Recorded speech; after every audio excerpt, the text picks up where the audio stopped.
All right, I'd like to call the Tuesday, July 14th board member to order. And Renee, would you note that all board members are present, 5 in the boardroom and 2 on Zoom. And I invite you to stand for the pledge. I pledge allegiance to the flag of the United States of America and to the republic for which it stands, one nation, under God, indivisible, with liberty and justice for all.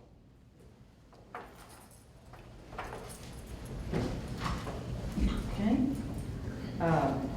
Our first item is approval of the agenda. I make a motion, I move to approve the agenda as submitted. Second. Okay, thank you, Katie, and thank you, Dr. Clayton. Any questions or comments on that? Okay. Since we have 2 people on Zoom, then Ms. Gilkey and Ms. Perkins, I will ask for your votes separately, but the 5 of us here will go ahead and vote, if that's okay. All right. Okay, all those in favor of in the boardroom of approval of the agenda, say aye. Aye. Ms. Gilkey, how do you vote? Aye. Ms. Perkins? Aye, but we're having a very difficult time here. Okay, I will speak louder. Thank you. Does that help? Yes. Okay. All right, the agenda is approved. Now we have approval of minutes from a previous meeting. Madam President, I move that we approve the executive session, regular session, and special meeting minutes that are posted. Thank you, Ms. Hutchinson. Second. Thank you, Mr. Buckwalter. Okay, any questions or comments about that? All right, Yeah, I we've think lost a board member over here. I think it's down by the hinge. I think that's good. Yeah. All those in favor of approval of the previous minutes, say aye. Aye. Ms. Gilkey, how do you vote? Aye. Ms. Perkins? Aye. Okay. Minutes are approved. We do have some public comments tonight, and we have 2 people who are speaking, Carrie Klaus and Corin Bilger. And as I call you up, will you please state your name and your address? You will have 3 minutes to address the board. Renee will be keeping time, and I think, is there a beep at 30 seconds or 2.5? Okay. So, Carrie Klaus.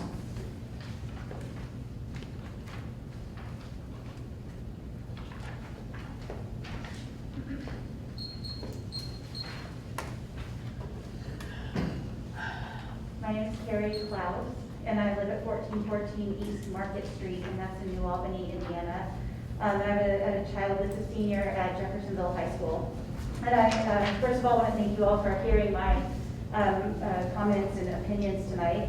I'd like to start by saying that I believe that the proposed back-to-school plan leaves students, teachers, staff, and in fact the entire community at risk. The general population is not following a mask recommendation. If you go to any grocery store, Target, Kroger, you'll see that most people are not wearing a mask in public. In fact, most of you all aren't wearing masks here tonight. And I don't see why we would believe that the school population would be any different. If parents are not modeling good behavior at home, their kids are not going to be on board at school. And every reputable public health source says that 95% mask compliance is the best way to mitigate COVID spread. Partial compliance just won't do it. There'll be too much peer pressure at school for those children who are complying with the mask recommendation to actually follow through with wearing a mask when they are at school.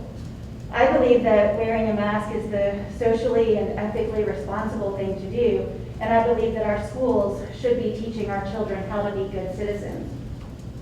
In speaking with many administrators and also some of the board members here tonight, I've been told that wearing a mask would not be something that schools could enforce. We do, in fact, enforce dress codes at our school. My child's I've been called with a dress code violation, so I know that we enforce that. We enforce not carrying backpacks at school. We enforce that children have vaccinations before they come to school. And we take all of these measures in the interest of public health and public safety. I don't see how wearing a mask is any different. And I'd also like to point out that it was announced in March by the president or the principal at Jeffersonville High School that anyone who came to school wearing a mask would face expulsion.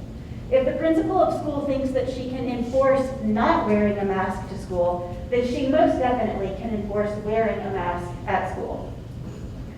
A lot of people also argue that wearing a mask is not effective in preventing COVID-19.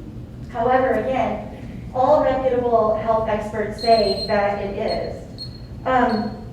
It's true that wearing a mask will not 100% prevent COVID-19, but active shooter drills and not carrying a backpack at school also don't 100% prevent active shooters. But we still think that those measures are necessary to protect our children. And again, I don't see how wearing a mask is any different.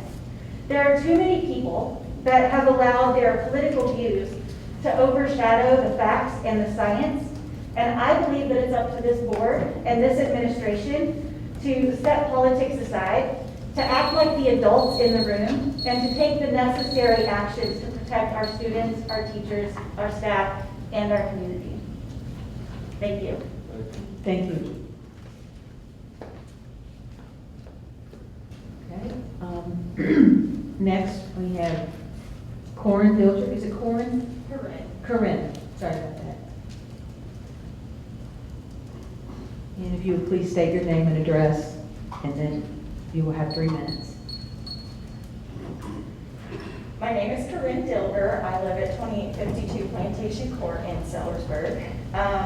I'm a junior at Jeffersonville High School, and I'm here to emphasize the importance of requiring masks in Greater Clark County schools. There aren't a lot of things we can control, but we can control the spread of COVID-19. As our country continues to experience a rise in cases, there is a simple answer to how we can prevent that rise in Greater Clark. The only way is by mandating all staff and students wear masks. The numbers don't lie. Wearing face masks can reduce the spread of coronavirus by 85%, according to the World Health Organization. With a general mask compliance of around 20% when it is optional, no one in the school system will be kept safe until everyone wears a mask. I don't need to quote statistics to demonstrate the importance of wearing masks. The effect of ignoring this essential guideline is being shown in our country right now. Per CDC guidelines, the Indiana Department of Education is recommending that all students and staff wear cloth face coverings. In classrooms with upwards of 30 students, maintaining proper social distancing is impossible, making it ever more important for masks to be required. Following this recommendation is vital to protecting the health of all people in GCCS, especially those who are at higher risk for severe illness from COVID-19. Many students and staff have underlying health conditions, and without this protection in place, they may be forced to sacrifice their health by returning to school. As both a student and someone with a chronic health condition, I understand both perspectives. Affected by respiratory issues myself, I understand the concern that wearing a mask for up to 8 hours a day is not easy. The consequences of contracting COVID, though, are much greater to those with respiratory illness than the discomfort of wearing a mask. I'm not alone in my concern that masks are not a requirement. Other students have expressed their concerns as well. One student said they firmly believe masks should be required because COVID-19 is not over. They also said with the transmission rate of COVID-19 decreased to 1.5% when masks are employed, that would make them feel 98.5% more comfortable going to school during these uncertain times. Other students have voiced the concern that teenagers are ill-informed and not taking the pandemic seriously, so the safest way to return to school would be with mask requirements. I speak for myself and I speak for fellow students when I say we are worried and afraid to return to school without a mask mandate. Our education is important, and the only way we can receive it properly is by resuming in-person instruction. Kids and teenagers are impressionable, and GCCS can continue to help us grow by setting a good example through requiring masks. No staff member, teacher, or student wants to be the reason someone gets sick. Thank you. Thank you. Thank you.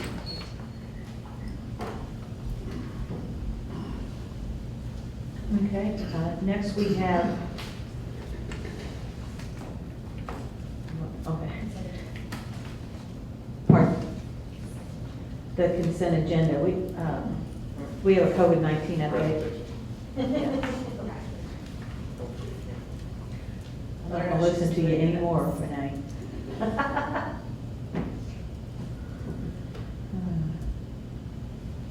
Are we ready? You there, Karen? Yes. Can you hear me well, Renee? Yes. Yep. Okay. Karen Good Wesley. evening, board, and anyone else watching at Hold on a home. second. Karen, wait 1 second. Board, what we're going to do now in this presentation is really give you an update on sort of where we're at with the data. You know, we've been surveying parents, students, over the last couple of months on various things to do with COVID-19. Here recently, we've been surveying parents on, you know, what they want to do with their child, you know, in terms of start of school. So Karen's going to go through a lot of that right now, talk about, you know, a couple of, you know, modifications, you know, to the plan presented a few weeks ago. So we'll turn it over to her. Okay. Sorry, I jumped ahead there, Mark. That's all right. Mr. Lochner asked me to prepare just a few of the data points of how much feedback and collaboration we've done. So I set up a little timeline for it on these slides, just so that the board, and the board's been given reports of this, but then also the public knows what we've been doing since May. So Renee, if you'll scroll down, please. Okay, so in May, we started kind of clearing through the cloud of, okay, school's done, and so now what do we do?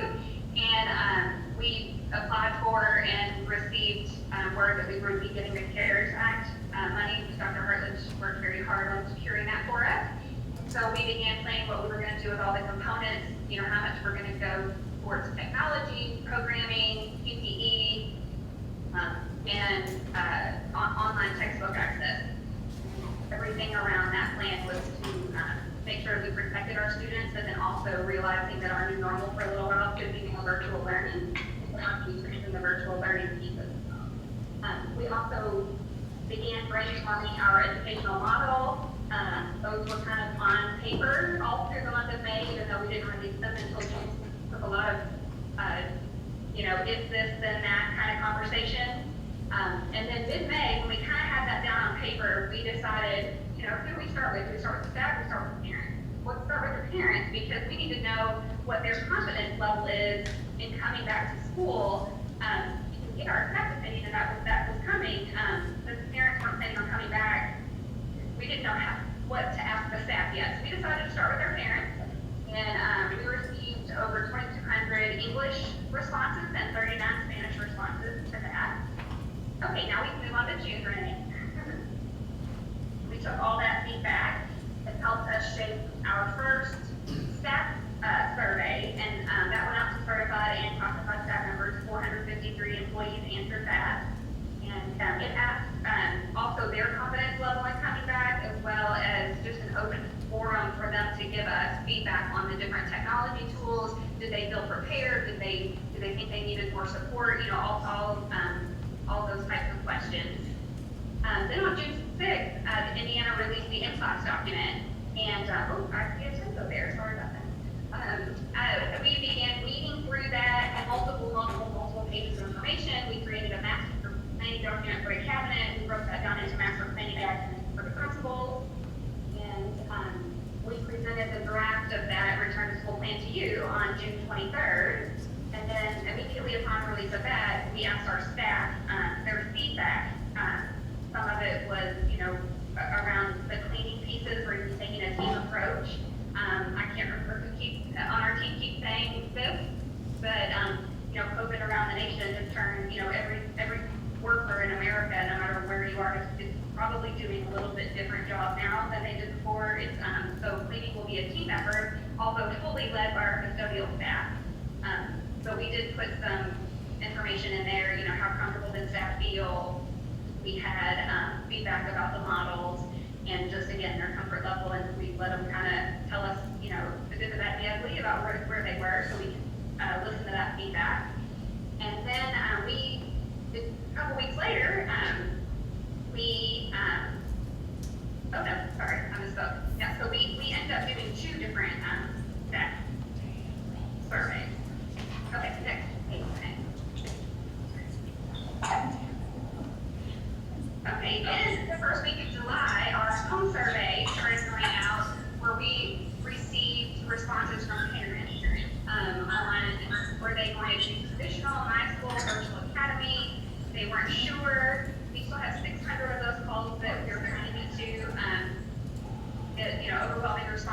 obviously it's very complex, and no matter what information we can put online, there's gonna be a lot of follow-up questions. So we are still in the process of answering those phone calls.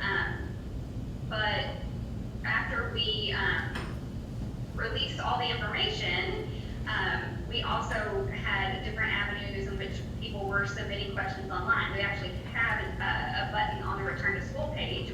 As of yesterday, we had 274 submissions there. We also have a Voice Your Opinion on the general Greater Clark page. We've had 16 submissions to that regarding our Return to School plan. And after all the phone calls and all of the emails and all of the reminders, we've reached 82% as of 1 p.m. this afternoon of our population as of today. And then, of course, we're bringing our plan to you for approval, official voting approval tonight. And then we'll go on to the next slide. This is where the data was around today at 1 o'clock. So the board, I know Renee will be making sure that the board can see a copy of this, but broken down by school, whether they were going to do traditional, my school, virtual academy, they were undecided, or they were leaving GCCS. We still have a number there of no answers. As you can tell, some of the schools were whittled down quite small. And then there's, of course, Jeff High is huge, so to have only 500 left there is, a victory in itself. But in the end, we can see that about 70% of our population plans to come back to the traditional model, 18% plans to go my school, 2.94% is looking at the virtual academy. We still have about 7% that are undecided. Where it looks like we have 1.8% leaving us. We need to do a comparison on, is that typical? What is our transition rate? We haven't been able to compare that data yet, and we still haven't heard from about 18%. That number at the bottom is in post-math. We have 528 new students. The bulk of those are kindergartners that we haven't heard from yet, or brand new 1st through 12th graders that we know are sitting there. We just haven't heard their response yet. So we don't plug them into the equation until we actually know for sure if they're a new student or not in our system. We're not plugging them in until we know for sure that they are coming. Because as you can understand, somebody might have registered the 1st of April to be with Greater Clark, but they may be trying to decide what they want to do still, just like some of our parents have been with us for a while. So, and last slide, Renee. Mark wanted me to go ahead and present the only change in our plan that we're bringing forward tonight is a wording change on our math language. Everything else in the Return to School plan that we presented in June is the same. So we have strengthened our math language based upon all the data I presented, the thousands really of pieces of feedback. Both that run the continuum of opinions and politics and so on and so forth, and I appreciate the speakers tonight. So in the midst of all of that, we settled on this language to strengthen up our language. I am going to read it for those at home where it might be too small. So our math language says, GCCS is strongly recommending the use of masks or face coverings by staff and students. We are providing masks to all employees. We're asking for all students to provide their own masks. Masks or face coverings and social distancing are extremely important to help stop the spread of COVID-19. Due to the inability to be socially distanced on the school bus, all students riding GCCS transportation will be required to wear a mask or face covering while on the bus. The most critical times for staff and students to wear masks or face coverings include the hallways, during small group instruction, or any other time when staff and students are going to be closer than 3 to 6 feet apart for longer than 15 minutes. School staff will monitor classrooms and common area situations in the moment to determine whether students may forego or wear their masks or face coverings. So the requirement is the biggest shift in language since the June 23rd presentation, where they were going to be also recommended on the bus, but we do feel that that's the one area in the entire student day that we cannot guarantee full social distancing. So we determined to require them on the bus. And then we strengthened our language to give more explanation of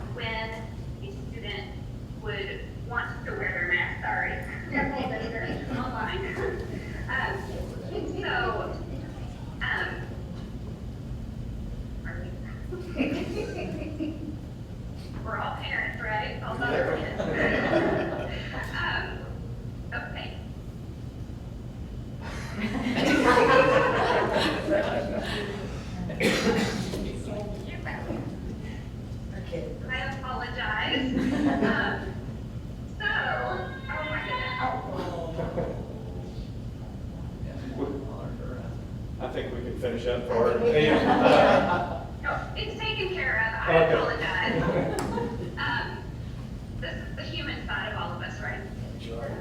Okay, so we added more language because when we were on the phone explaining what highly recommended means, this is often the verbiage we were using. And so we thought, let's add that to our language because parents would say, well, what do you mean highly recommended? And we mean when they're at their workstation, sitting spaced apart, students should feel comfortable to form other masks. Even Dr. Nagel has told us that. But when we're going to have to work in small groups or we're going to be in a hallway that's going to be more crowded and you're not going to be 3 to 6 feet apart, our core teachers will judge that situation and give reminders. Okay, we're going to be closer to 3 to 6 feet apart. Now we're just time to put on your mask, those types of things. So we just wanted to make sure we explained that language. And then the last slide is just that our principals have taken all of that guidance and they have created their own building plans, which they worked through their building leadership and their discussion teams. And they published those to us on Friday. And we were reviewing those today, and we will be submitting those to the Clark County Health Department for them to kind of sign off on. And once approved, each building will kind of share out their version to their parents. Thank you, Karen. And just, a little more insight on the data. It's interesting that, on the staff side, we were hearing various things from the staff. The association actually surveyed the staff, and just to let everybody know, it actually ended up 42% of the staff wanted us to stay with the highly recommended language, while 39% wanted to stay with, or go with the required type of language. That data, piece of data was interesting. Also, when you look at the amount of work that we still have left to do, because based on the fact that there's 1,500 students right now that want the My School online and a couple hundred students that want the virtual option, we still have a tremendous amount of work to do in terms of staffing and moving, staff around to make sure we meet the needs of those students, and parents and what they want. So, we feel like, the plan we've come up with, which we'll talk about later as an action item, is a solid plan. Is it perfect for everyone? No. We realize everybody has different viewpoints on this. And if you go, I highly doubt there's anyone in this room that has looked at more plans than I have. And I'm talking about plans in Indiana, plans in Florida, plans in Georgia, plans in all over this country, Virginia, and they're all different. Every single one of them are different, especially when it comes to the mask issue. So, we feel like we're doing the best we can with this in terms of preparations to reopen schools. And I stated this a few weeks ago, that number one, this plan is fluid. This could all change in a week. If the governor changes his mind on what he's stating right now in regards to masks and just returning to school. So it's going to be a fluid plan. There's probably going to be changes as we go through this, but we feel like we've come up with a plan that have met the 3 goals that I laid out when we started talking about returning to school. The first goal was, how do we return to school and keep our students and staff safe? That was the first goal. The second goal was, how do we still provide our students an excellent education while giving them options, whether it's virtual options or in school, traditional option. And then the third goal, quite frankly, and people don't like to hear this, but it's a financial goal to some extent, that how do we maintain our enrollment? I mean, the last thing we want to do as a district is lose a lot of students and have to RIF teachers, lay off teachers, and that type of thing. All those factors played a little bit of a role. I mean, the number one priority obviously was to make sure that we keep students and staff safe. And I'll defer to the rest of the team if they want to add anything else.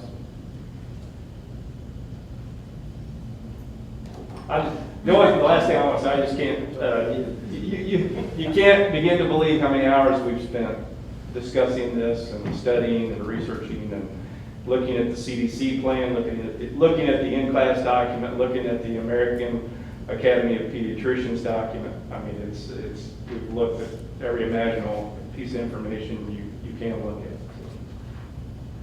So, I have my own ideas about how much it's gonna cost us, but I don't understand, and I don't see the numbers inside. And you did mention that, or at the beginning, you mentioned that the CARES Act is gonna provide some money for us. Do we know if that's gonna come close to or cover the cost that we anticipate that we're gonna be incurring? For instance, buying masks, extra sanitation, extra workers, all the things that are gonna go into making our district comply with what the state wants and what we have in our plan? Or do we know that yet? I don't think so. I mean, when you factor in all the cleaning supplies we're going to have to buy, masks, we've purchased enough masks to give each staff member 2. We just received 10,300 of the paper cloth masks from the state. We're supposed to receive another 10,300 fabric masks like I have on next week. But when you factor in, just cleaning supplies and the technology needs, what they're giving us does not meet, the overall need. I know we for talked the whole about- year. I'm talking about the whole year. Right, I am too. And do we know if there's gonna be any grants or funding, or do we anticipate that, or that we can apply for it? I mean, I know your team probably works on that. Well, with the CARES grant, we received 1.6 million. Okay. And it won't go very far because Right. we don't know how long this is gonna go on. We did get information that the Governor's Relief Act came out, and we have collaborated with a neighboring district and various other agencies and are submitting a grant also to support our connectivity access, to extend that out across the community because that is a concern for another ongoing long-term situation. So we feel like as time goes on, there will be more monies available. The gear grant, though, is very competitive, so that was why we were encouraged to make it as far-reaching as possible within the community in order to have a better chance to be awarded that money. So we will continue to go after any possibilities or options that come about. I know you will. One of the reasons I brought it up is because I want, hopefully the public's watching and want them to understand that we do have we're going to have a financial shortfall because of this too. And that's going to impact some of the things we have to do. And I'm sure you're going to be addressing that. And with the semester 1 calendar that was adopted, we will see some operational savings by not physically being in the buildings after, Friday, November 20th, and a few of those e-learning days in between.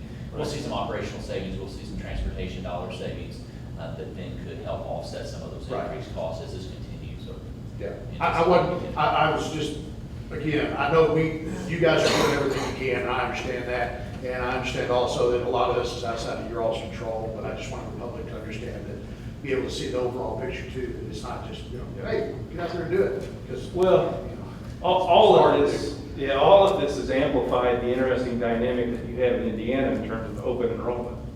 And parents can take their kids wherever they want. Right. And, to say that has it complicated, not just Greater Clark's plan, but every district's plan. I mean, you hate to believe that you have to consider that when you're in the middle of a pandemic and the number one priority should be keeping students, staff safe.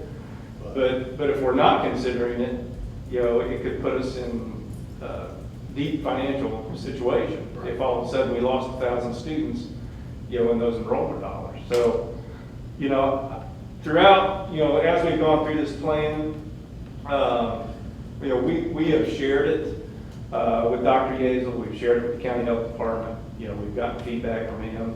I mean, I remember one of the first meetings asking him, and I think, John and Teresa and Katie were in that meeting on Zoom that, hey, the one thing we're really struggling with is the mask issue. Do we make it optional? Do we make it highly recommended? Do we make it required? I don't remember his exact words, but he certainly didn't say you need to make it required. That you do what's best for your district and try to keep kids and staff safe. So. And we feel like we've done that, but also know that as we go through the start of school year, we're going to continue to talk with Dr. Yates of the County Health Department. If we need to adjust, we're going to adjust. Yeah, I personally do want to say thank you very much to everybody involved in the entire organization for doing what you do. You guys are putting up a lot of extra work. And, you know, I have a appreciate it. question of Mark. Yes. Can you hear me, Mark? Yes. Okay, this is Teresa. Yeah. You said this plan is fluid, and if the governor changes his guidelines, we'd certainly change our plan. But do you foresee perhaps without the governor strengthening his recommendations, that we may revisit this and strengthen it because of Well, what's going on in our community? Yeah, I think that's certainly possible. I mean, as we, continue to work our way through this and continue to work with Dr. Yates on the County Health Department, we'll keep in close contact with him, and if we need to adjust, we'll adjust. Thank you. Okay. Anything else? All right. The next item is approval of the consent agenda. Madam President, I move that we approve the consent agenda as submitted. Thank you, Ms. Hutchinson. Second. Thank you, Mr. Hawkins. Okay. Any questions or comments on any item in the consent agenda? Do we fill that position at the Washington High School or the coach? Yes. Is that on? Is it on the It's not personnel? on this one yet. Of course. Oh, okay. He still needs to meet with Human Resources. Oh, Yeah. right. Okay. All those who in favor of approving the consent agenda, say aye. Aye. Ms. Gilkey, how do you vote? Aye. Ms. Perkins? You're muted, Teresa. Oh. Did she? Aye. Oh, thank you. We can see your lips moving, but. I know, that's right. Okay, so the consent agenda is approved. Next, we have gifts to buildings. And we have one gift to building, which was John Fitzpatrick, the art department at Big Washington High. The amount of $200, so I move that we approve this gift to building as submitted. Second. Okay, thank you, Ms. Hutchinson, Dr. Clayton. All those in favor of approving gifts to buildings, signify by saying aye. Aye. Ms. Gilkey, how do you vote? Aye. Ms. Perkins? Aye, but Madam President, we're having a hard time, or at least I am, Still? hearing the other board members, if they could speak up just a little more. Okay, into your mic, maybe? Thank you. All right. Okay, gifts to buildings approved. Next, we have the policy 3220-01, Teacher Appreciation Grant, first reading.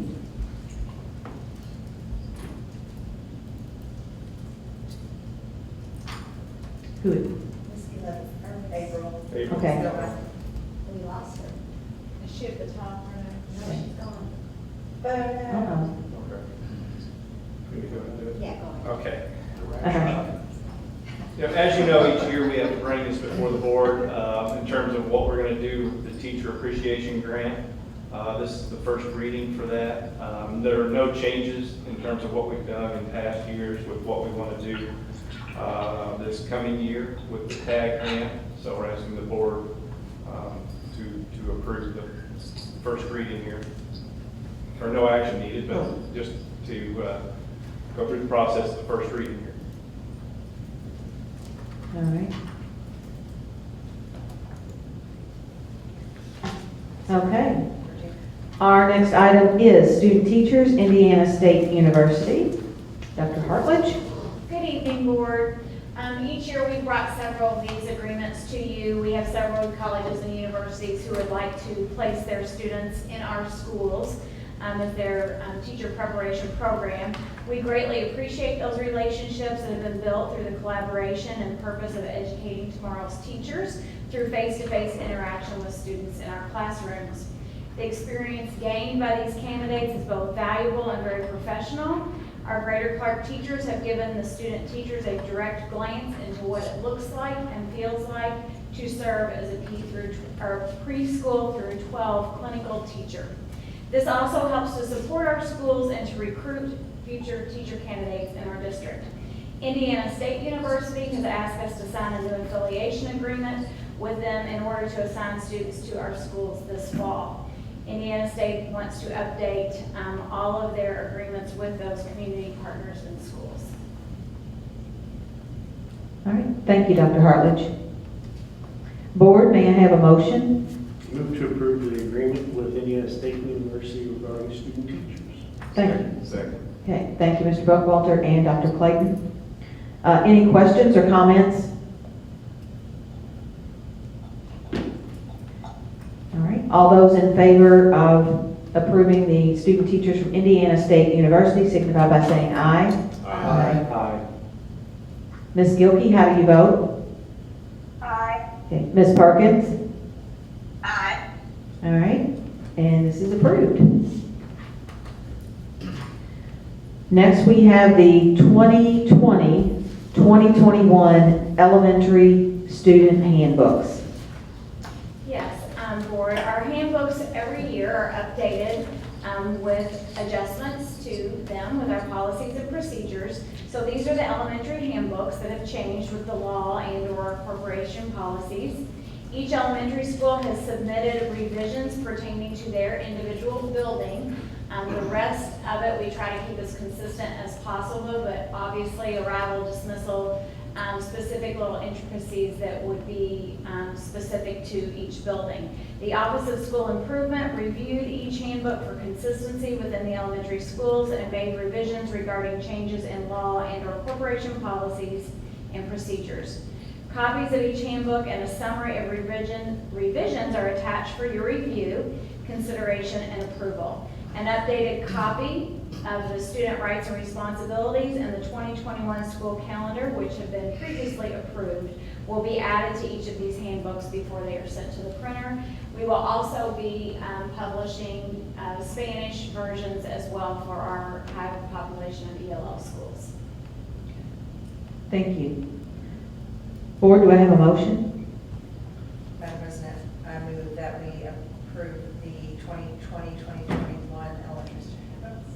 Okay, may I have a second? Second. Thank you, Ms. Hutchinson and Mr. Buckwalter. Any questions about these handbooks? There wasn't any changes, were there? Well, there's a summary, and there were changes, and we've highlighted what was changed, but it was just basically changes in wording and things. There were a few changes in regard to our attendance policy, some of our health areas in regard to COVID-19 and the impact that it will have. And then, of course, like our update in our food service increases that are determined by the federal government. So it was basic things that kind of adjust every year, nothing major. Thank you.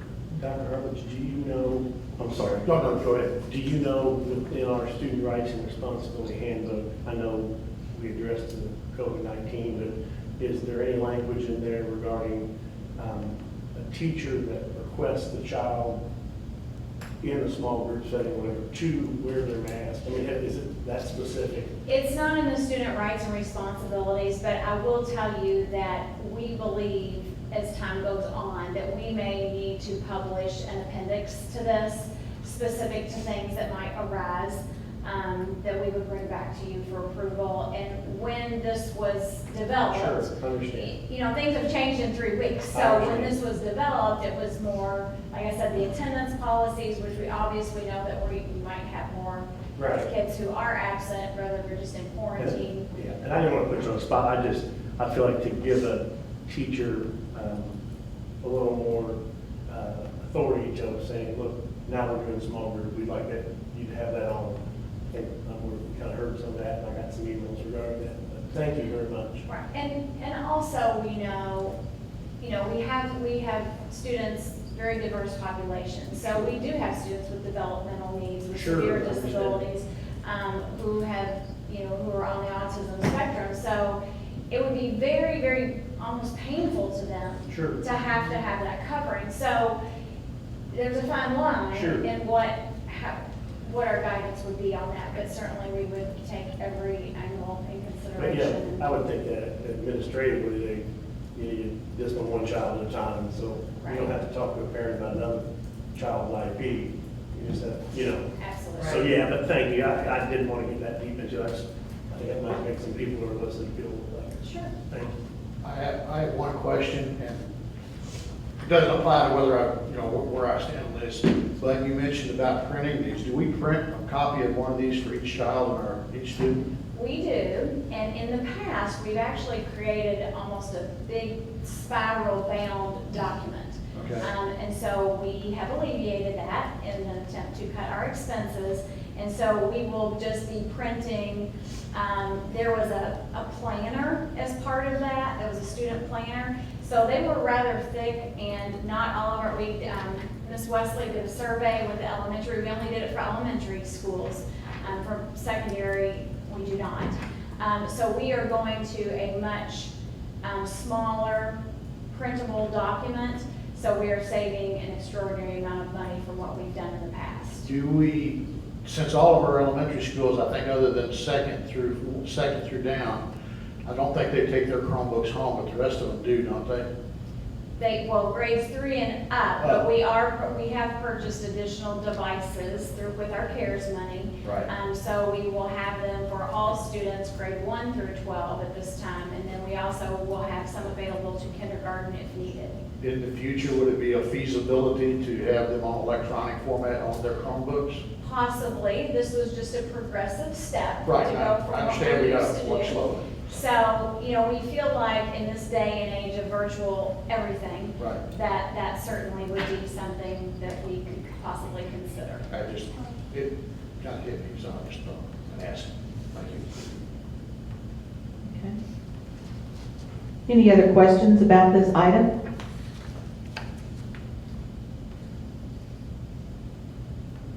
All right, all those in favor of the approval of the 2020-2021 elementary student handbook signify by saying aye. Aye. Ms. Gilkey, how do you vote? Aye. Ms. Perkins? Aye. Okay. So this item is approved. Next, we have the design criterion for the Progressive Design Build Delivery Model, contract with Dan Rawlings, part of the Year 2 facility plan.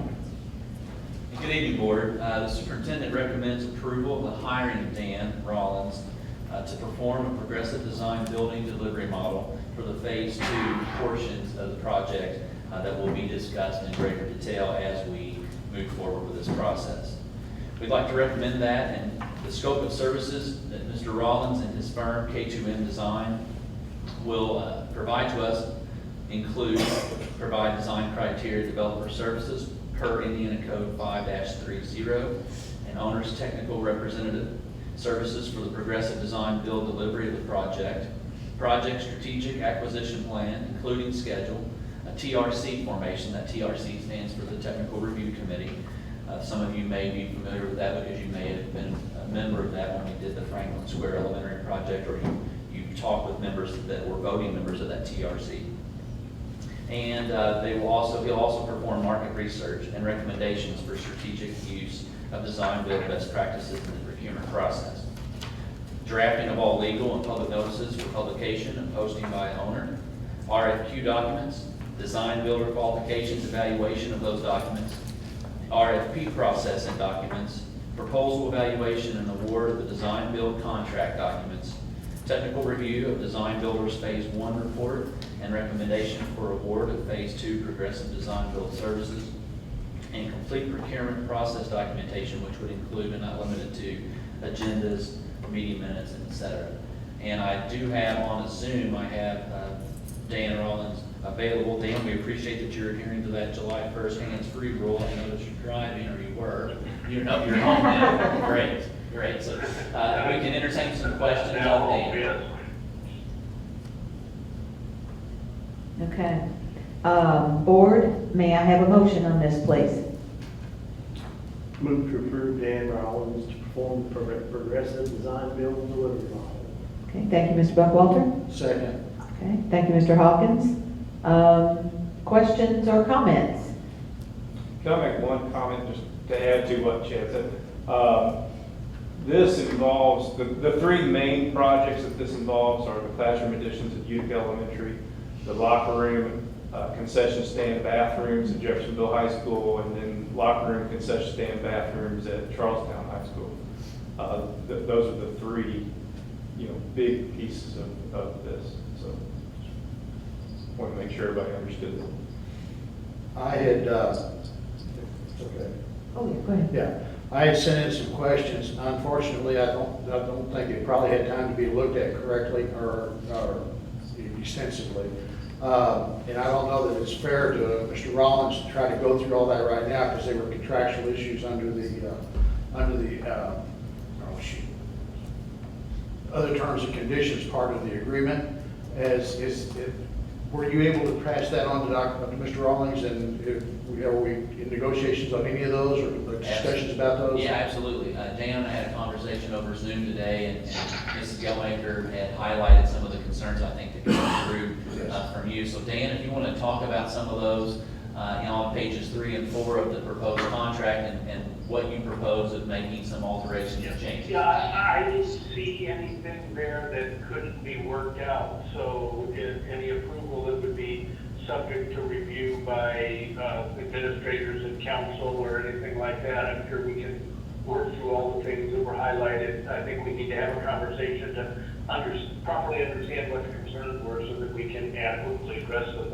It looks like we can work it all out. Okay, all right. That was my concern, that you had a chance to look at it, and Mr. Gelmaker had also looked at it. And it was going to be something, discussed about some of those things. Right. Okay. And we will be able to send that out to you all for final, review. But okay. Again, I don't believe there's going to be any kind of hold up on the things we would want as outcomes from it. Right. This looked like basically a boilerplate language, and so, okay. Thank you. Any other questions or comments?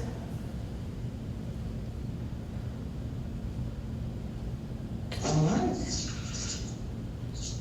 Okay, all those in favor of approving the design criterion for a progressive design build delivery model contract with Dan Rollins for year 2 of the facility plan, please signify by saying aye. Aye. Ms. Gilkey, how do you vote? Aye. Ms. Perkins? Aye. All right, this item is approved. Next, we have obsolete equipment.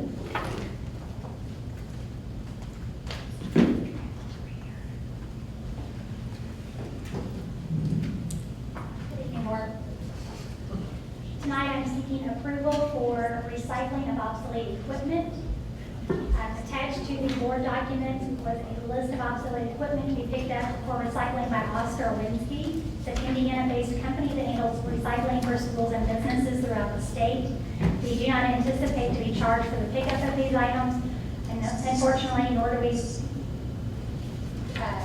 expect to have any funds returned for reimbursement for this equipment. Most of the equipment on the list was in excess of 8 years old, including some Samsung Chromebooks from 2013. Okay. Board, can I have a motion, please? Madam President, I recommend that I move that we approve the recycling of the obsolete equipment as presented by the superintendent.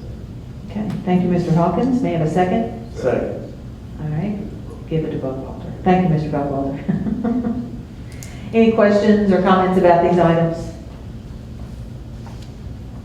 All right, all those who approve the obsolete equipment, please signify by saying aye. Aye. Ms. Gilkey, how do you vote? Aye. Ms. Perkins? Aye. All right. Obsolete equipment is approved. Next, we have the dual credit memorandum of understanding between Indiana University, Charlestown High School, and Jeffersonville High School. This is our annual agreement between Greater Clark and Indiana University for our advanced placement classes through the Advanced College Project, ACP dual credit enrollment. The only thing that has changed in this document are the teachers. We had some teachers that transferred between buildings, and so because of the teachers being involved, we're bringing it back tonight. The current cost is $25 per credit hour. We've been fortunate enough to keep that the last several years, and that is billed directly to the students. Students meeting the guidelines for federal free and reduced lunch program will not be charged the tuition or the course fees. This tuition waiver does not apply to the cost of textbooks or necessary course materials. The course offerings are the same as in previous years, but staffing changes have been made to reflect retirements and changes in location. All right. Madam Chair, I move to approve the dual credit MOU between Indiana University, Charlestown High School, and Jeffersonville High School as presented by the superintendent. And second. Thank you, Dr. Clayton and Ms. Hutchinson. Any questions or comments about this item? Can I get a $25 course thing? $25 credit hour. That's great. All right, all those in favor of approving the dual credit MOU between Indiana University, Charlestown High School, and Jeffersonville High School, please signify by saying aye. Aye. Ms. Gilkey, how do you vote? Aye. Ms. Perkins? Aye. Okay, this item is approved. Next, we have the contract amendment between Greater Clark County Schools and SFS Pathways. This is my last item this evening. So this item is for approval of a contract amendment between Greater Clark and Standard for Success to include graduation pathway subscriptions. On March 5th, 2019, the board approved a contract with Standard for Success. This contract was for evaluation software allowing both certified and non-certified employee evaluations to be done electronically. This amendment would be to our current contract, which would allow for the purchase of a graduation pathway tracking module that is part of Standard for Success. This would replace a current product that we have, Cougar Navigator 2.0 College Access, that is getting ready to double in price. This software allows our counselors to track the graduation pathway requirements from the state of Indiana. Standard for Success is an Indiana-based company, and so they are up to date on any graduation changes that are made at the state level. April Beltmaker has reviewed the agreement for legal form and accuracy. All right, thank you. Board, may I have a motion, please? Madam President, I move that we approve the contract amendment between GCCS and Standard for Success as recommended by the superintendent's office. Thank you, Mr. Hawkins. May I have a second? Second. Thank you, Dr. Clayton. Any questions or comments on this? We like that price thing. Could save money. Me too. Okay, all those in favor of approving the contract amendment between Greater Clark and Standards for Success, please signify by saying aye. Aye. Aye. Ms. Gilkey, how do you vote? Aye. Ms. Perkins? Aye. All right, this item is approved. Thank you. Next, we have the ownership change for bus route 9C.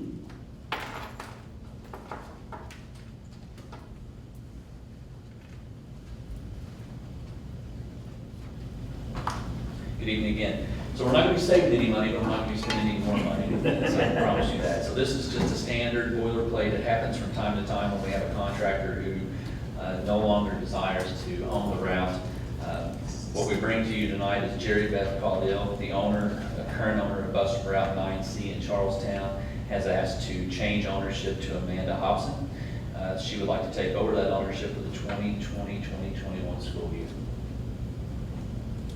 Okay. Madam President, I move we approve the ownership change for bus route 9C as presented by the superintendent. Okay, thank you, Dr. Clayton. Thank you, Mr. Hawkins. Any questions or comments on this? All those in favor of approving the ownership change for Bus Route 9C, please signify by saying aye. Aye. Ms. Gilkey, how do you vote? Aye. Ms. Perkins? Aye. Okay, this item is approved.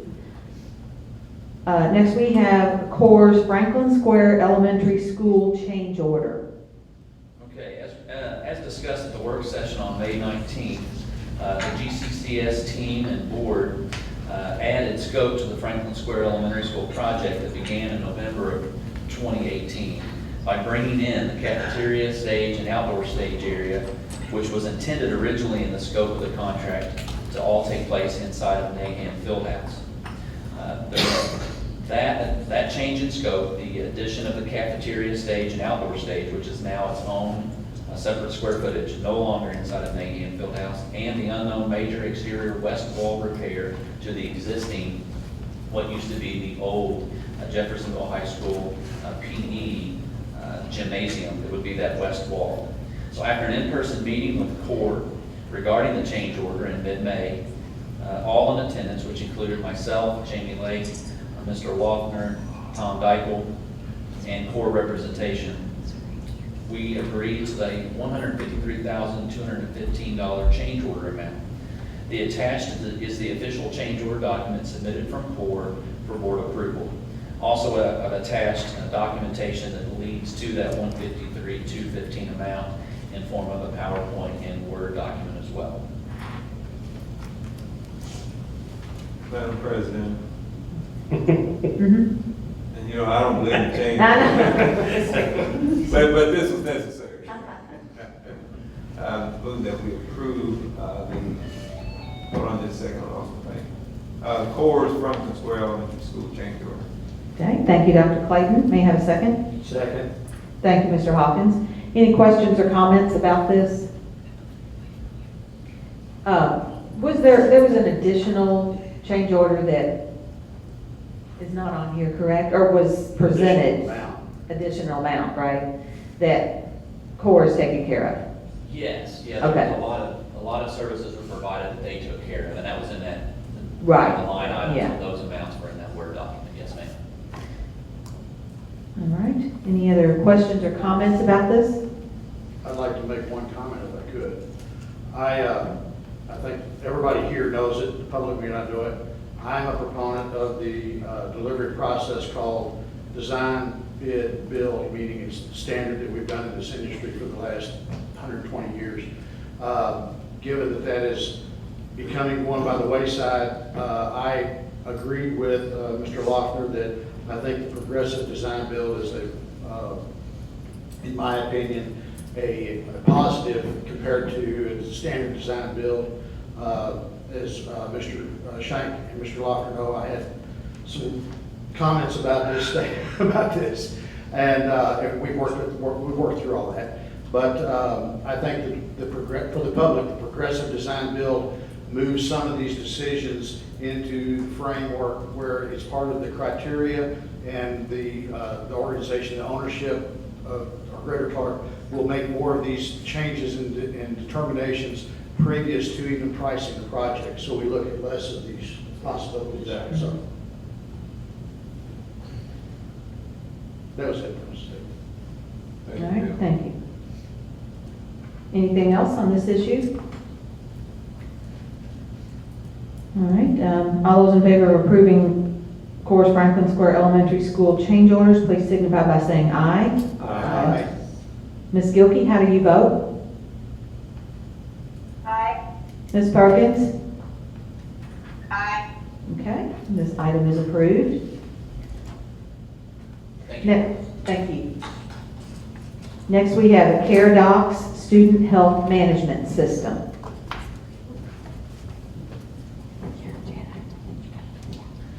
Good evening, Madam President. I'm Laura Hubinger, the new CFO at this district. It brings me great pride to bring you my first item that has no cost to the district. That makes the new CFO very happy. In April of 2017, the district engaged in a national software that does not cost school districts to keep track of our students' health and immunizations, which is required. It comes to the board to renew it every 3 years, so this renewal will be for 3 years. I download the immunizations from the state and are able to upload into our student information system. This is their daily nurse log. Of course, this becomes all more important now. And this has all of our students' immunizations and health conditions in there. And so we would like the board to allow us to continue to utilize this software. Okay, thank you. Board, may I have a motion, please? Madam President, I move that we accept the recommendation for the continuation of the CareDocs Cloud Services Agreement. Thank you. Thank you, Mr. Hawkins. Thank you, Dr. Clayton. Any questions or comments about this? Yes, you have won us over, zero cost. That easy one. Okay. All right, all those who approve CareDoc Student Health Management System, please signify by saying aye. Aye. Ms. Gilkey, how do you vote? Aye. Ms. Perkins? Aye. Okay, this item is approved. Thank you, Madam President. And next we have the agreement between the Clarksville Redevelopment Commission and Greater Clark County Schools. Well, the second thing that makes the new CFO happy is to report to the board of revenue that would be coming into the district that would target mainly our needs of our students, especially technology. And so there's an agreement between Clarksville Redevelopment Commission and Greater Clark County. The commission has already approved their resolution seeking this board to concur that we would be willing to receive $160,000 annually to go towards our Prometheans, namely at Jeffersonville High School. All right, board, may I have a motion, please? I move to approve the recommendation of the agreement between Clarksville Redevelopment Commission and Greater Clark County Schools in the amount of $160,000. Okay, thank you, Mr. Buckwalter. May I have a second? Second. Okay, thank you, Ms. Hutchinson. Any questions or comments about this? Well, I have a question. Now, how long is this for? 2 years, 3 years? Jefferson? 3 years. 3 years. 3 years, okay, thank you. 160,000 per year each year. I believe the third year was subject to tax abatements or increases or whatever too, wasn't it? Yeah, I believe that wording is in here, and that's TIF money, right? Yes. It's basically TIF money. Clarksville so kindly gives us TIF money. Other cities don't. Oh, I know, gee. That is fantastic. Okay, anything else on this item? Madam President, Yes, this is Christina. yes, Ms. Gilkey. I just wanted to publicly say thank you to the Clarksville Town Council and the Redevelopment Commission for sharing in the education of our students, because we do share students, and they have been great to recognize that. And so I just want to say thank you to them for being good partners. Thank you, Ms. Gilkey. That's what I was going to say. I just appreciate that. I had some people reach out from Clarksville, and they weren't going to take it off the table, so that's awesome. Right, yeah. All right, anything else on this issue? All right, all those in favor of approving the agreement between Clarksville Redevelopment Commission and Greater Clark Schools in the amount of $160,000 annually, please signify by saying aye. Aye. And Ms. Gilkey, how do you vote? Aye. And Ms. Perkins? Aye. All right, this item is approved. We'll take the money. Graciously. Yes, definitely. Okay, did I miss that? Okay, so the next item is merchant services with German American Bank to process credit card payments for preschool. Thank you, Madam President. As you know, the district does have their funds resident with the German American Bank, and they have graciously agreed to provide credit card services to our preschool parents so they can pay online prior to their child attending school. So every week they'll be able to make payment for their student to be in attendance at preschool. There is a fee that is processed with that, but the fees will be paid out of preschool funding. So we will receive those in and we will pay those fees out of that. I am respectfully asking the board to consider this merchant service agreement, which is our credit card service. There'll be a link online that they'll be able to click on and process that. We'll be able to track the parent's name, the student, what building they'll be attending, and how much they've paid. All right, thank you. Board, may I have a motion, please? Madam President, I recommend that we approve the German American Bank to process the credit cards for preschool. Thank you, Ms. Hutchinson. May I have a second? Second. Thank you, Mr. Hawkins. Any questions or comments about this? If I make just one brief comment. Mm-hmm. I want to thank Brooklyn and her team. Right now, our numbers look really good in terms of preschool. I think every site is essentially full except Wilson may have a few spots open and New Washington. However, we do have enough students wanting preschool in New Washington to offer a preschool site out there. So we've actually had so many students on a waiting list that qualify for My Way Pre-K that we're going to open up another site at Pleasant Ridge and another classroom at Parkwood. We're looking at potentially 220 to 230 preschool students that are ready to go. So we feel good about that, where we're at with that. So this will help, make sure we, can handle that processing of the payment, easily, hopefully. Thank you, Mr. Lochner. Any other questions or comments about this item?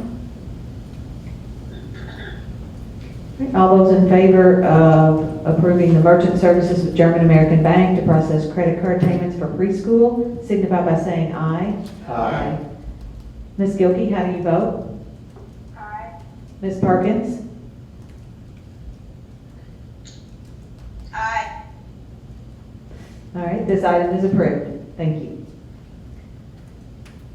Okay, our next item is the agreement with Align Southern Indiana for camp kindergarten at Pleasant Ridge Elementary School.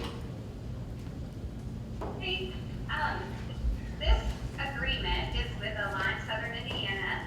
They have been working closely with Sarah Porter at Pleasant Ridge Elementary School, and this is an exciting opportunity because they have grant money that they would like to specifically use on building up the kindergarten readiness skills in our area. So they picked a few pilot schools, and Greater Clark Pleasant Ridge is one of them. And they will pay our teachers to come in for camp kindergarten for 3 days so that we can screen every single kindergartner and give us data to be able to better place them into class lists that will be balanced, and the teachers will be able to better meet their needs in that way. This is an exciting opportunity, and the goal is that if it goes well, Align hopes to expand the grant out to all elementary schools next year. We have a camp kindergarten all around the district, but teachers use service hours to do that, and there's not always enough time to do all the screening. So this could be the beginning of a partnership that helps us really expand our knowledge about our kindergartners before they come in all around the district. So with this partnership, Align is just providing the funds to pay the teachers. They're going to pay them directly. So they will work with Sarah in hiring the teachers who will work in kindergarten. They'll provide the application. They'll work to select all the proper paperwork for taxes on their end. And what we will provide is that we will supervise and organize the work. Sarah Porter is managing that at Pleasant Ridge. So, do you have any questions on that? All right, thank you. Board, may I have a motion, please? Madam President, I move that we accept the agreement with Align Southern Indiana for camp kindergarten at Pleasant Ridge Elementary. Thank you, Mr. Hawkins. May I have a second? Second. Thank you, Dr. Clayton. Any questions or comments? Questions for Ms. Wesley? Good night, Ms. Wilson.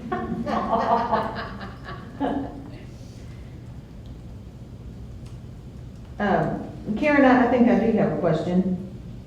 Did you say that if this, when they're doing the screening, because this is just at Pleasant Ridge to start out, is that correct? But it could extend beyond that? Yes, Okay. this group has been working to develop this screener. We've used various screeners in the past over the years, but they developed a specific screener that not only has some academic readiness skills, it also has anecdotal social emotional readiness skills, because when principals receive their kindergartners, oftentimes they're left to just organize by birthday, knowing that your older students might have a little more maturity than the younger ones, but that's not always true. So this screener will help us not only gather that academic data, but then they will notate things like willing to work with others, will they follow one-step directions, two-step directions, there will be all kinds of little minor social emotional things they will note, so that when they build their class list, they can spread out the academic and the social emotional needs so that the teacher is available to meet all kids where they are, instead of having an imbalanced class list where the needs are too great in one roster over the other, if that makes sense. Thank you. With Ms. Fitzpatrick, give you a little bit of background on the line. Some of you may not know exactly what that is. It was created out of the Academy Models concept to replicate what Nashville does down in Tennessee. I think they call it the Tinsel organization down there, is that correct? Where they basically take on region or community-wide initiatives. And this is one of their initiatives, is kindergarten readiness. How can we make sure kindergartners are ready, in this community, not just us, but Floyd County and Harrison County and throughout this area. Okay, thank you. All right. Any other questions or comments? All right. All those in favor of approving the agreement with Align Southern Indiana for Camp Kindergarten at Pleasant Ridge Elementary School, please signify by saying aye. Aye. Ms. Gilkey, how do you vote? Aye. Ms. Perkins? Aye. All right, and this item is approved. Next, we have the Greater Clark County School Return to School Plan. Yes, board, as you know, a few weeks ago, we presented the plan to the board and went through the specifics of what options would look like, delivery model options, PPE, equipment that we're buying, supplies, transportation, what that looks like, and really shared, every specific thing that we could. As we move into tonight, really the only thing that's been modified from that plan is the mask language, and Ms. Wesley shared that with you.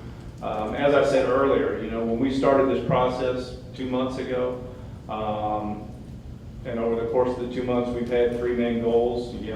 How do we start school with safety, and making sure that our students and staff are safe. That's the number one priority. Second priority was, how do we provide an excellent education while also providing our parents options to choose from to get that education. And then the third thing, like I said, was enrollment, and how do we maintain our enrollment and not take a hit in that regard.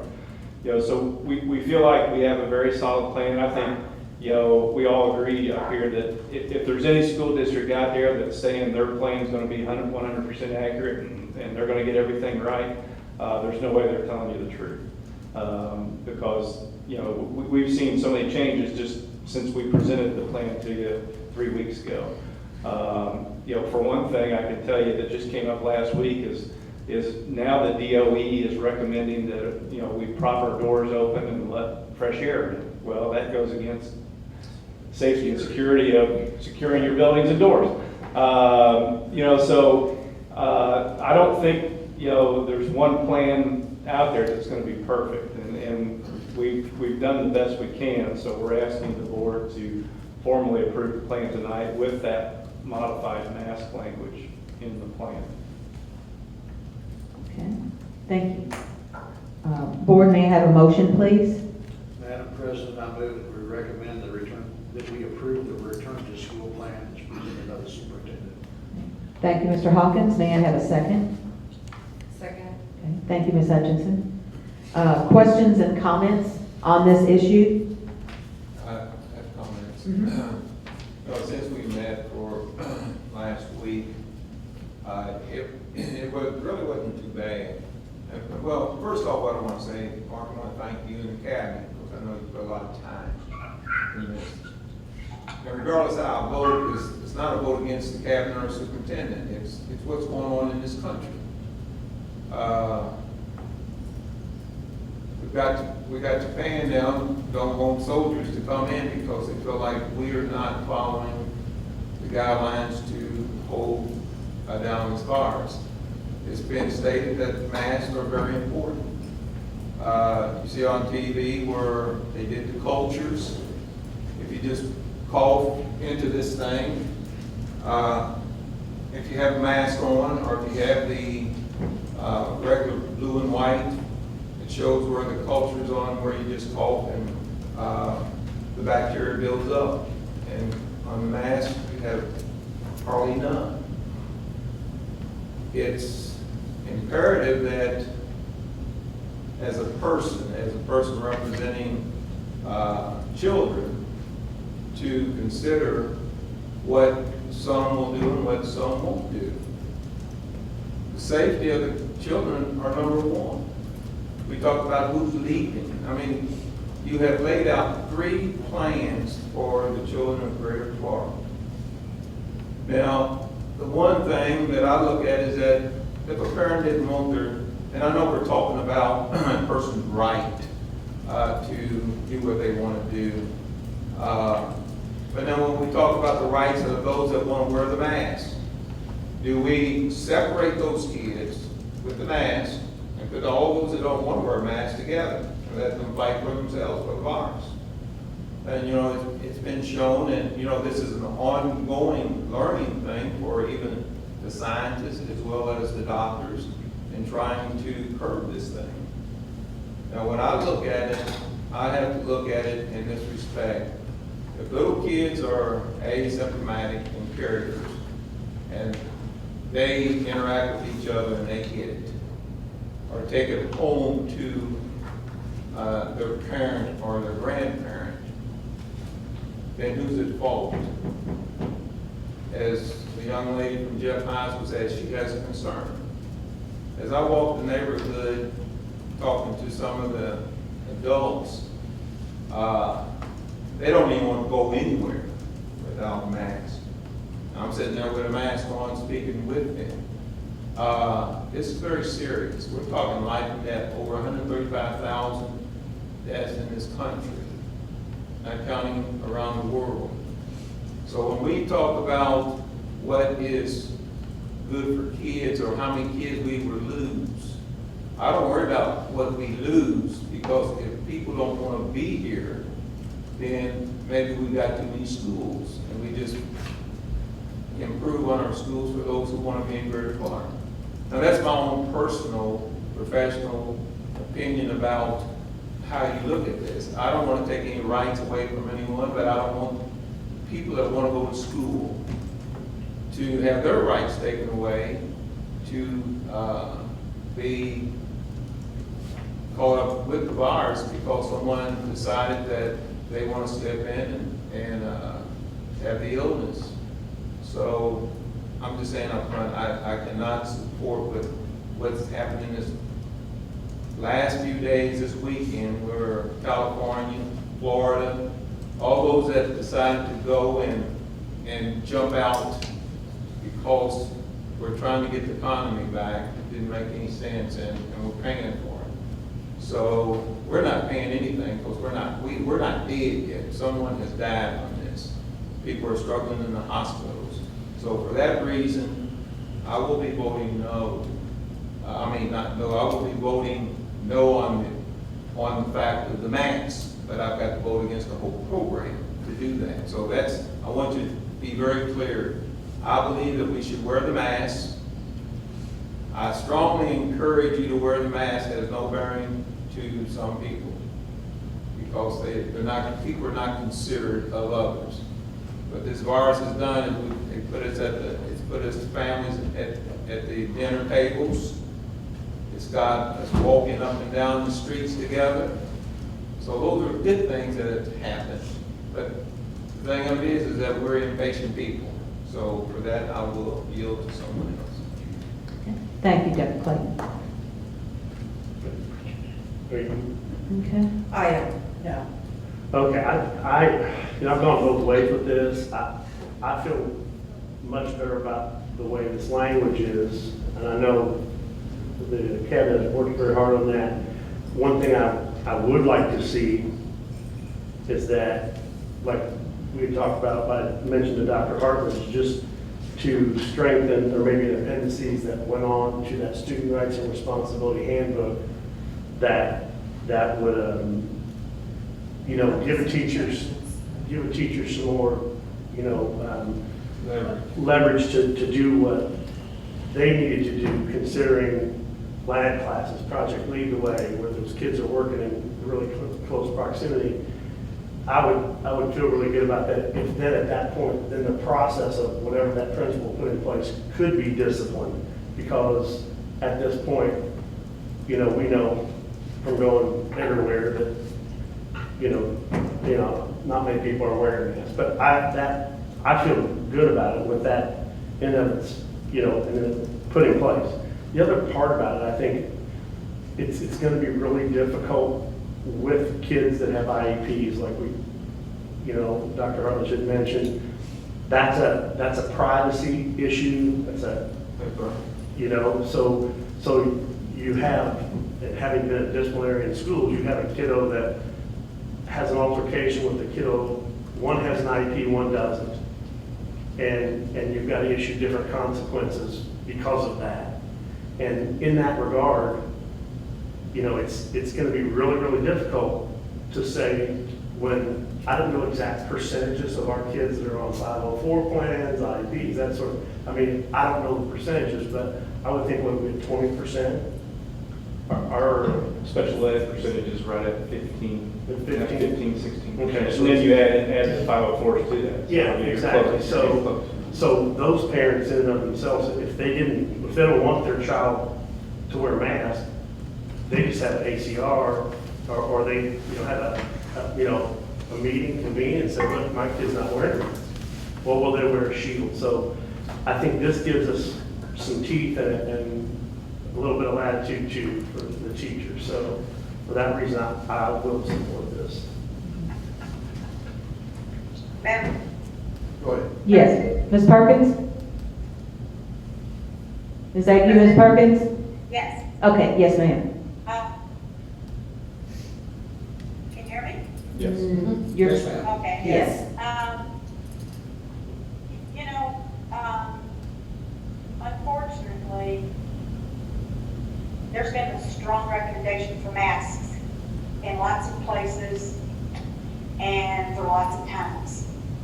Yet I see many people not wearing those masks, and as an adult, I choose to wear it, and people too close to me, I can move away from them if they don't have a mask on, or I can choose not to go to places where there's going to be a lot of people.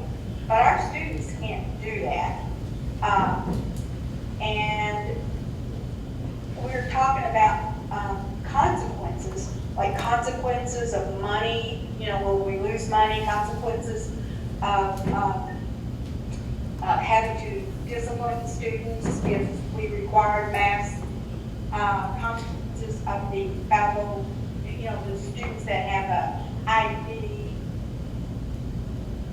But the only consequence I really want to focus on is the consequence that by allowing our students and staff to not wear masks in the classroom when they can't be socially distanced is a huge consequence.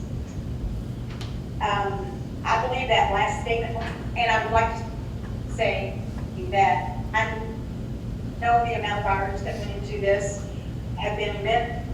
No, it's weighed heavy on every person who has worked on it, just as it is weighed heavy.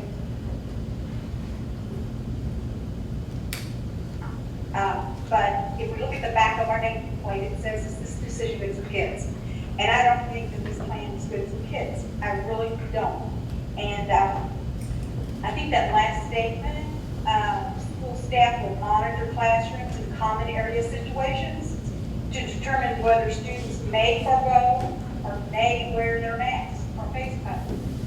I believe that we need to support our teachers, and when there is an opportunity for students to get very close together at labs, reading groups, all those little kiddos sitting on the floor, gathering all together, I think we need to be able to I think the board needs to be able to support the teachers to say, you can require a mask at that time. And for that reason, I'll be voting no. And I wouldn't mind speaking to that real quick, because part of our survey data that the association took with the staff, the Greater Clark Education Association, part of that data also said that when the teachers that took that survey were asked, do you want to have control of enforcement of those masks, only 18% of, it was about 400, I believe, teachers that were surveyed by the association, only 18% said, yes, I want to be in control of policing that masks. And so that data spoke to us too. I mean, that only 18% of our teachers said they want to be in charge of telling students. It speaks to me too, Mark. Yeah. But I guess it says something different to me. Yeah. It says that we have a lot of unknowns, and there's one. One of the things that me and I were a teacher of middle school, which I was, how in the heck am I going to make these kids keep their masks on? Well, again, that consequence is, I do not think as great as the consequence of our students catching this virus at school. I just saw in the paper today that one of the football players in a neighboring school district has COVID, and they didn't know it, and he didn't have any symptoms, but now the entire football team is going to have to be tested, and they're going to have to quarantine. So that's enough. I don't need to say more. Thank you, Ms. Perkins. Madam President, Yes, Mr. Hawkins? I mean, if somebody else needs to take something, I had something I'd like to comment on also. Yeah, I mean, I've got some things, but go ahead. Okay. I believe, in fact, Ms. Fitzpatrick and I have gone back and forth in email conversations about this. And I think one of the things we did agree on was that there are multiple perspectives on this.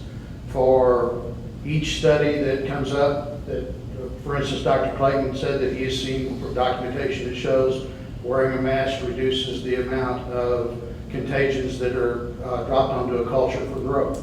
I've seen exactly the opposite proof on a study that was done in another nation. So for each statement that comes up about how many cases we have coming up, I can go back and say, well, how many of those cases are actually symptomatic? How many of those cases result in hospitalization? How many of those cases result in death? And those numbers are going down. So the two perspectives that I see are what Ms. Perkins and some of Dr. Clayton and some of the others see in our guest here today is one set of parameters that they see and they understand and they perceive. There's another set that is just as valid and just as provable through peer-reviewed studies of the opposite. So we don't really know the exact on this thing. As Dr. Clayton pointed out, we're still learning. So for us to take the pontification and tell our students that we have to do this, in my opinion, is up to, it's a parental responsibility that I see. And that's the reason why I am going to be supporting the plan. Because I think that we have our perspectives, and as a school corporation, we've provided very viable opportunities for our students to be able to either learn in class or learn distance learn and still be able to obtain the education that we can give them either way for whatever choice they choose to, or their parents may choose for them. So, that's my position on this. Thank you, Mr. Hawkins. And I will say, one of the things I failed to mention is that our language is very much in line with what was put out by the in-class document from the state. It's very much in line with what Governor Holcomb is putting out there. While he's doing mass videos, he's not saying they are required. I've yet to see him do an executive order saying masks are required. When you look at some of the other guidance, out there, we're very much in line with that guidance in terms of the highly recommended language, especially when students and staff can't social distance. Mark, I understand about the governor's guidance, and we need to adhere to that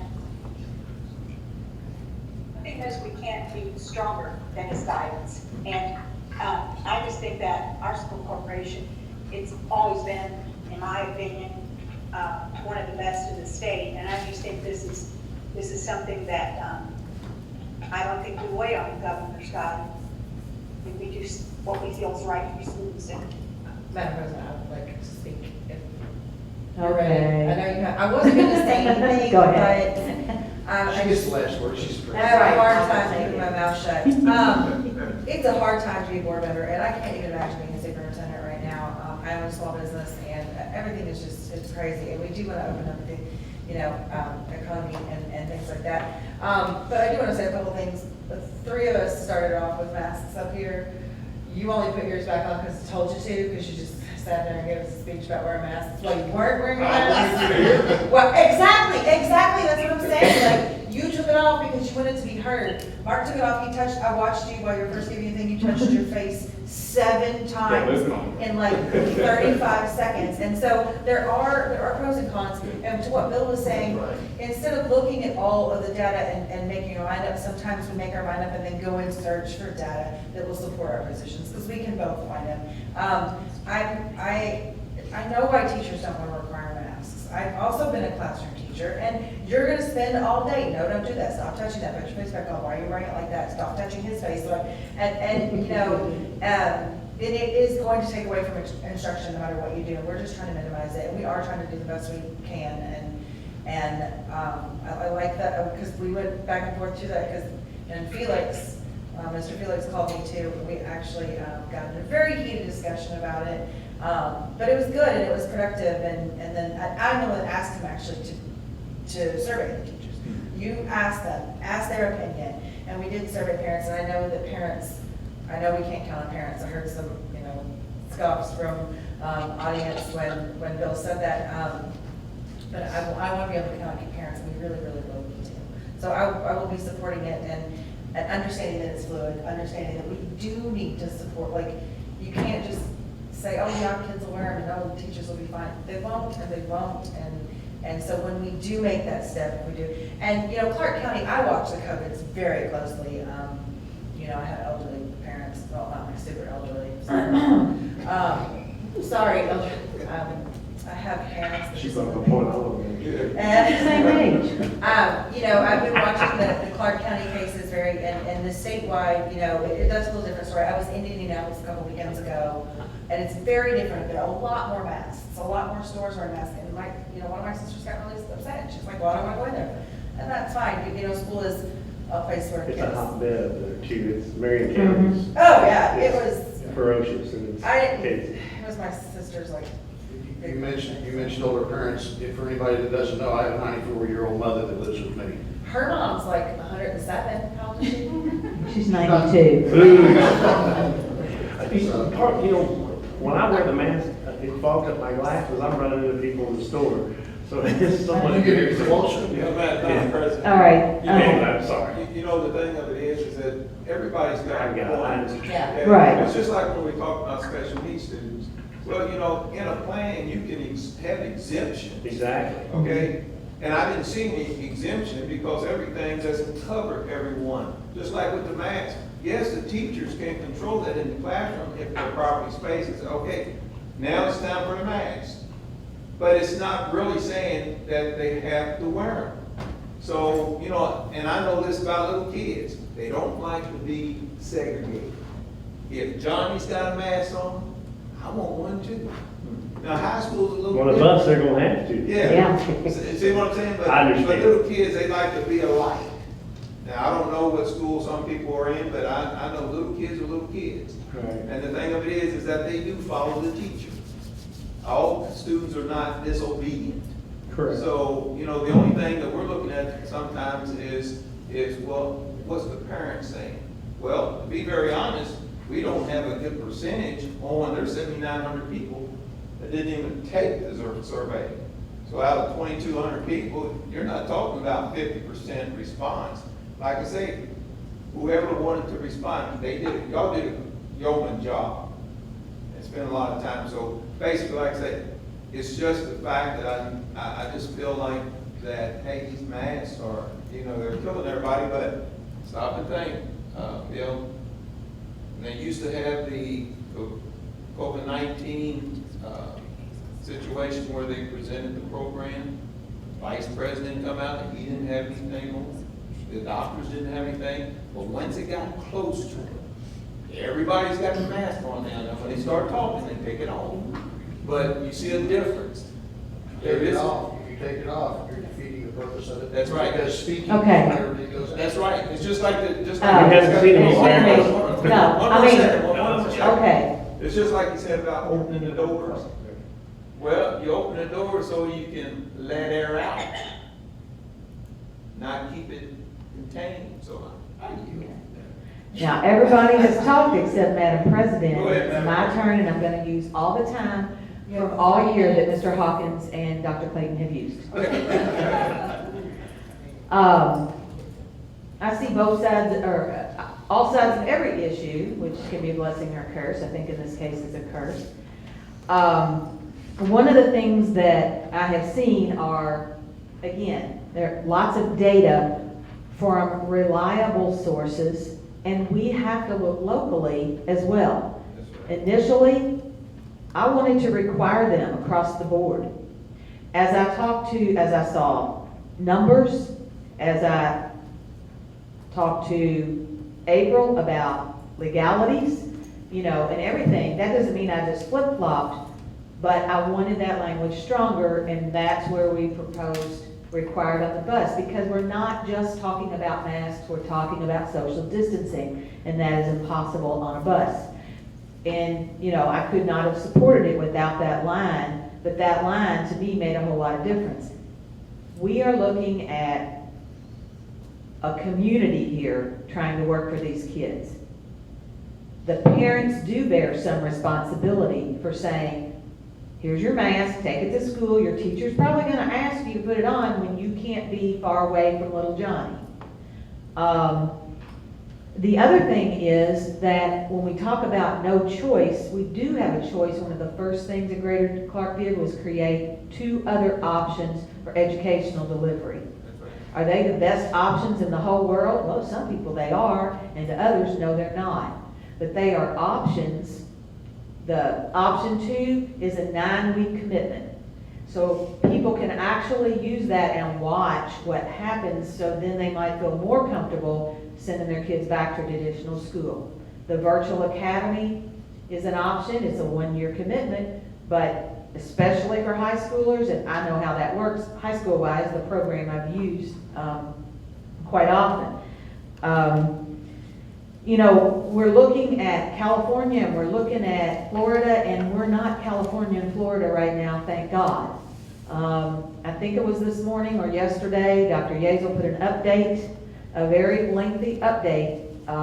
He did post it on Facebook, and he talked about the percentages, and it was kind of like a little, you know, good news for this area being Floyd, Clark, I think Harrison, Scott, and Washington. So, you know, we take everything all together. One of the things I heard, I can't wear a mask all day. There are some students who can't wear masks. There are some adults who can't wear them because they fit too tight. Is this a good time for this? Okay, they fit too tight. Well, these tightly, sorry. It's been a long time since I taught anyone. So they fit too tightly, and so, you know, I always thought this one's rather thin. It's lightweight, but then I put this one on one day, and it's much easier to breathe in because even though it looks like a snout, okay, sticking out there, yeah, baby pigs are cute, but adult ones aren't, I know. There's so much more air, I guess, breathing room in those. And then I ordered some others. I know, what did you spend your stimulus money on? Masks, don't judge me. And then you have kids and adults who can't have anything close to their face. So then you've got that option. Leave that on for a second. Please, no. No, seriously. What? Can you read all right through it? I mean, can you?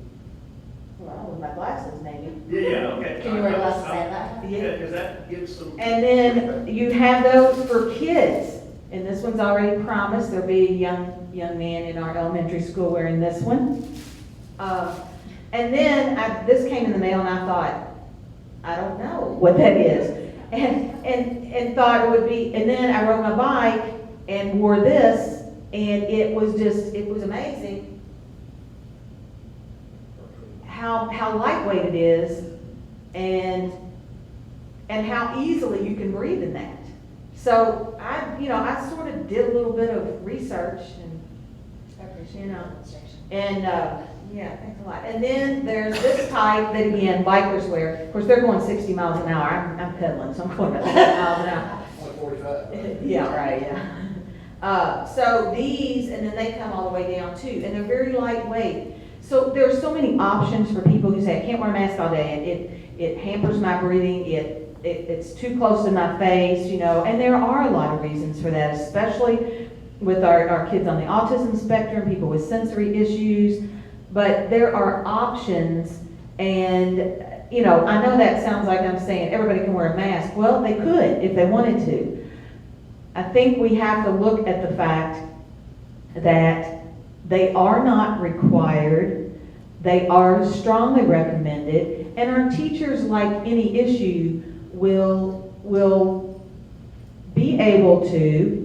I don't think every kid's going to follow the teacher's directions, but do they ever? And you say all kids aren't bad, and then I think of the ones I teach. So it's like, yeah, they are. But, you know, I think we have spent, the cabinet, the superintendent, the board, so many people have spent so much time on this and used every available data they can use. And I feel like we definitely have to stay local on what we do, our data, the local health department, and if we pass this and tomorrow, you know, Governor Holcomb says the whole state has a mask mandate, then we have to follow that.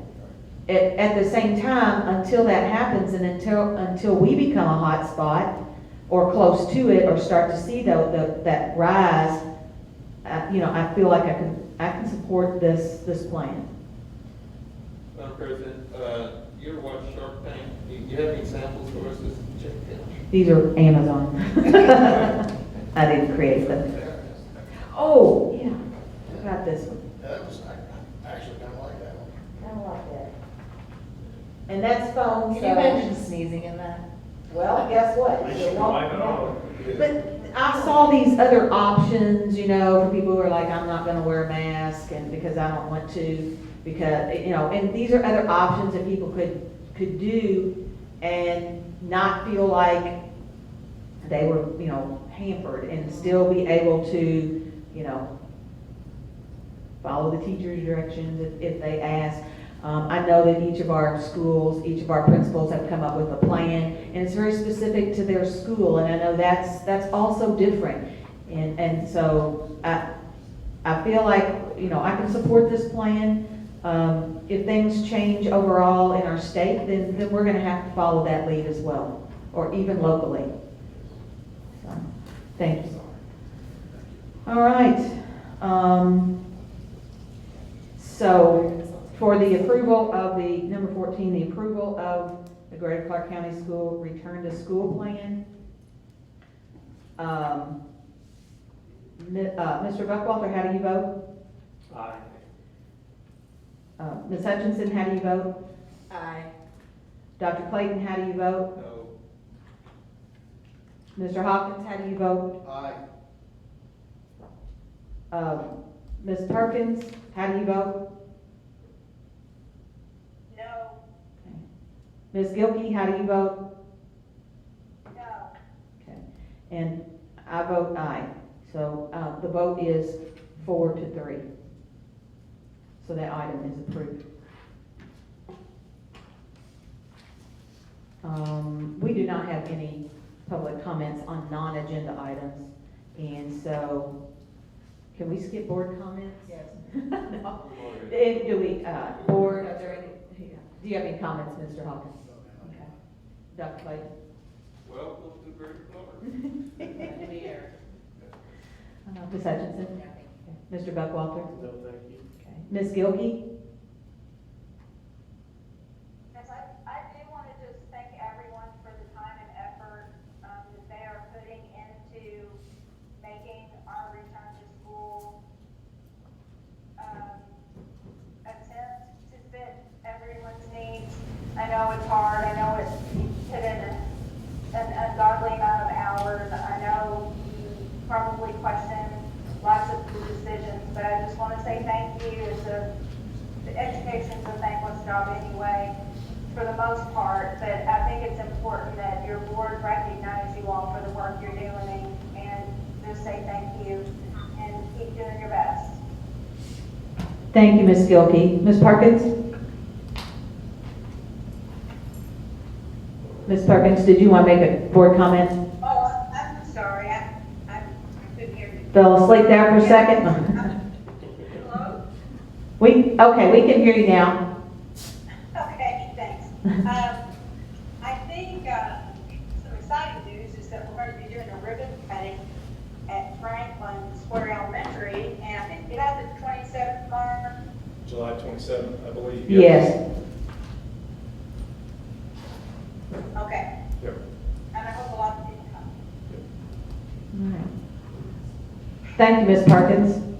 Mr. Lofgren? I'll be real brief. I also want to thank the cabinet. Their time on this, and just everybody had to pick up a different role throughout this. I mean, Karen with sort of being the wordsmith and putting things together in that regard. And, everybody sitting over there has had to do a great deal of work just to get to this point. You know, and let me just say, you know, every decision we've made, we've tried to make the best decision based on the data and the information that was available at the time. You know, and some of those things I think we've gotten right. Obviously, I think the way we did graduation, we got it right.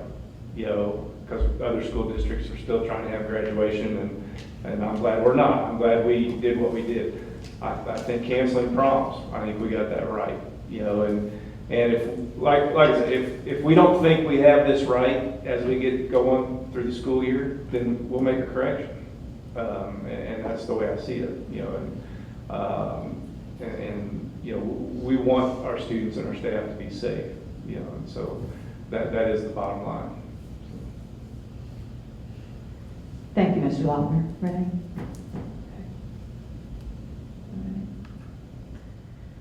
Okay. Move to adjourn. All right. Second? All right. And all those in favor of adjournment, please signify by saying aye. Aye. Ms. Gilkey? Aye. And Ms. Perkins? I saw her mouth open like this.